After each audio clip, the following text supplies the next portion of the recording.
సోదర సోదరీమణులారా అందరికీ నమస్కారం। ఈరోజు మహాత్మా జ్యోతిరావు పూలే గారి వర్ధంతి సందర్భంగా భారతీయ జనతా పార్టీ కావలి పట్టణ శాఖ ఆధ్వర్యంలో ఈరోజు మహాత్మా జ్యోతిరావు పూలే గారికి పుష్పాంజలి ఘటించడం జరిగింది।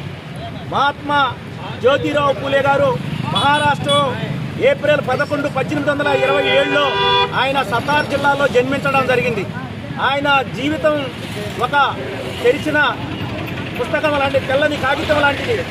ఆయన తల్లిదండ్రులు ఒక వీధిలో వ్యాపారం చేసుకునే కుటుంబం, అది చాలా పేద బడుగు బలహీన వర్గాలకు చెందిన కుటుంబం అది।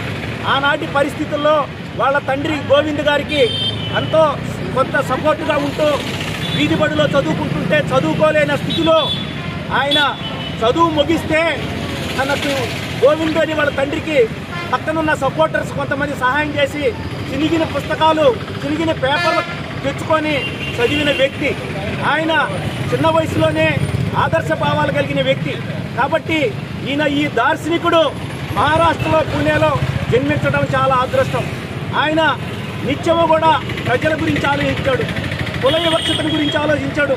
ఆనాడు దేశంలో పరిస్థితి కుల మతాల మధ్య, వర్ణాల మధ్య రకరకాలుగా వర్ణ విచక్షణ కలిగి ప్రజలందరూ కూడా హింసకు గురి అవుతున్న సందర్భాల్లో ఈయన ఆలోచనలో మనం ఈ కుల రహితంగా చేయాలా, వర్ణ రహితంగా చేయాలా, సమాజంలో విద్య ద్వారా చైతన్యం తీసుకురావాలా, మార్పు తీసుకురావాలా, ప్రజల్లో చైతన్యం తీసుకురావాలని చెప్పి ఆయన కృషి చేయడం జరిగింది।